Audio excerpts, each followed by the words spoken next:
Am I Filipino enough? That's the question so many of us wrestle with. Whether we grew up in the Philippines, came here at a later age in life, or whether you were born abroad. It shows up at family gatherings when people tease our accents, when we don't know a Filipino word, or when we're told we've become too Americanized. And it can feel like no matter what we do, someone will always say, we're too much or not enough. In this video, we'll unpack why this question haunts so many of us, how colonial history planted it in our minds, and how Filipino inner child healing can help us feel at home in ourselves. Stay with me until the end because I'll also share a powerful story about bridging the generational gap and how healing it could change everything.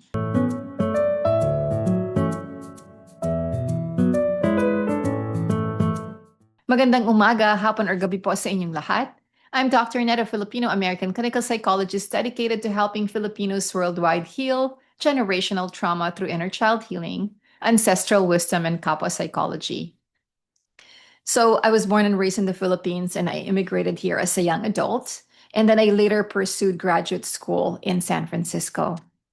As a first gen immigrant, I bring both personal and professional insight into the healing journey. Having grown up with anxiety and trauma, I deeply understand what it means to face mental health challenges without support or resources. And this lived experiences inspired me to create the Brown Psych, a space without support or resources while honoring culture, heritage, and our collective care. Let's be real. No matter where we are, someone will tell us we're not enough. Growing up in the Philippines, I was told I was too much. Later on, when I moved to the US, some Americans said I didn't sound Filipino enough. And then when I called home, some relatives said I was too Americanized. Imagine being a teenager or even a young adult, right? Trying to form your sense of identity and hearing completely opposite messages from different groups. No wonder so many of us feel so torn between the worlds. Here's the inner child reminder. That younger part of us who just wanted to be accepted, they still carry these wounds. Healing means telling our inner child, you were always enough. Whether you're from the Philippines, in America, or somewhere in between, your belonging is not up for debate. Tell me in the comments, what's the phrase or label that made you feel not enough? I would love to hear from you. But where do all this come from? Why do so many of us, even across oceans and generations, carry the same question? The answer could lie in our history. Centuries of colonization didn't just occupy our land, they occupied our minds. We were taught that the Western ways were superior, being lighter skinned, straighter English, modern education, and anything that's too Filipino was considered backward or shameful.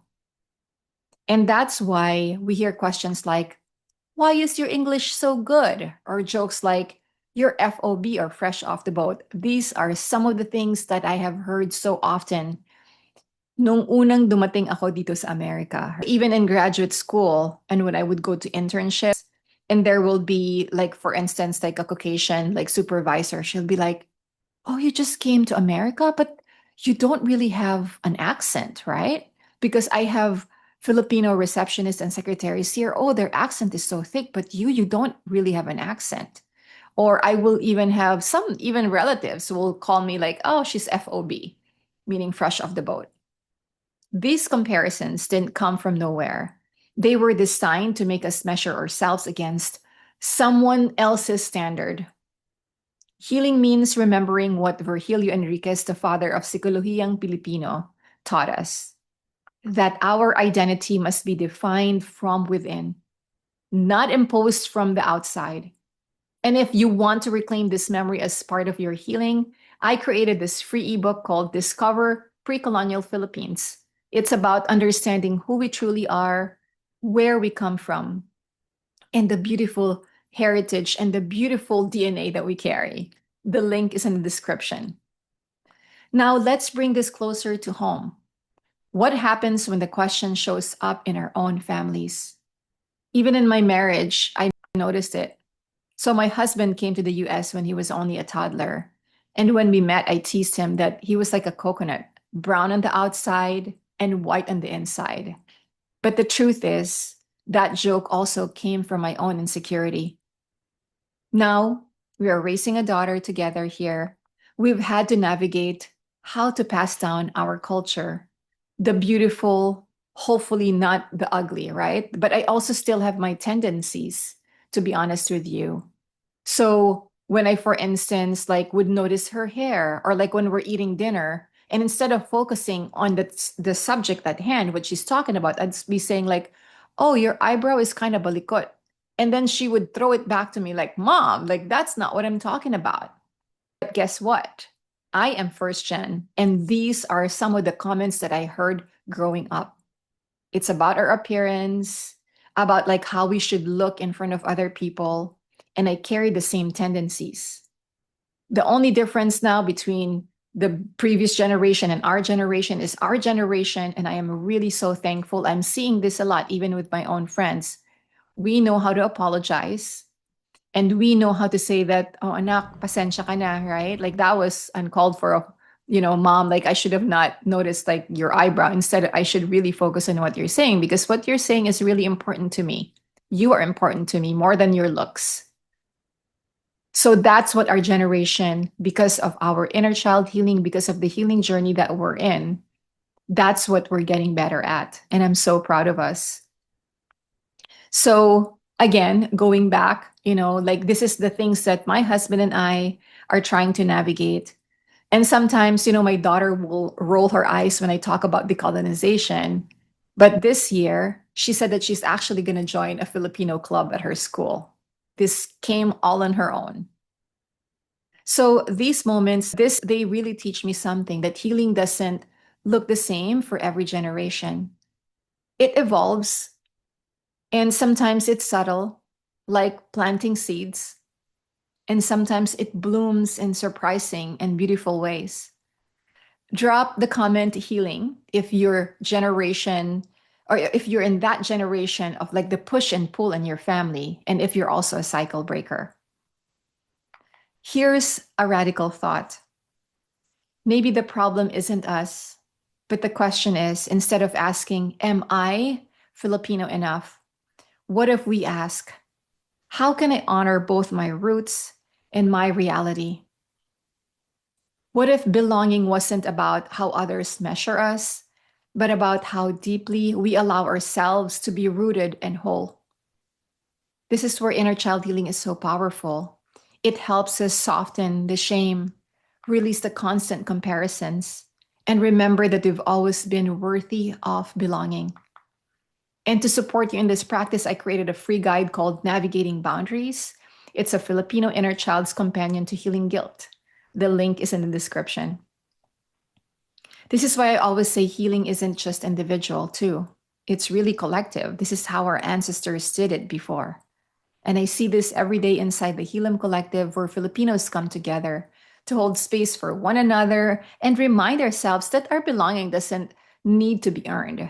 It's our birthright. So if you've ever asked yourself, "Am I Filipino enough?" Here's what I want you to carry. You are. You always were. Healing isn't about proving anything. It's about remembering who you have always been.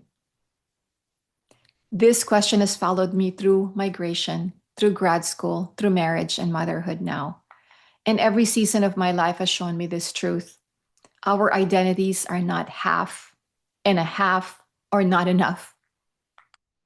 They are whole from our beautiful history. Some are really sad in our history, right? But some are also from our family, from our memory.